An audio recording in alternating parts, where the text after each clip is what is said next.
விஜய் நடிப்பில் வெளியான படம் தெறி. அட்லி இயக்கத்தில் உருவான இப்படத்தில் எமி ஜாக்சன், சமந்தா என 2 கதாநாயகிகள் நடித்திருந்தார்கள்.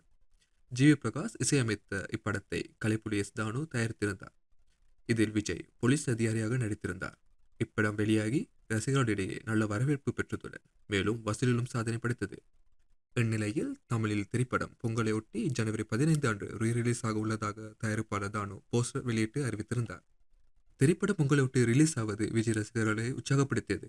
இந்த சூழ்நிலையில் தயாரிப்பாளர் தானு வெளியிட்ட எக்ஸ் பதிவில் வரவிருக்கும் படங்களின் தயாரிப்பாளர்களின் கோரிக்கைக்கிணங்க திரைப்படத்தின் வெளியீட்டை ஒத்திவைக்க தாங்கள் முடிவு செய்துள்ளதாக தெரிவித்திருந்தார்.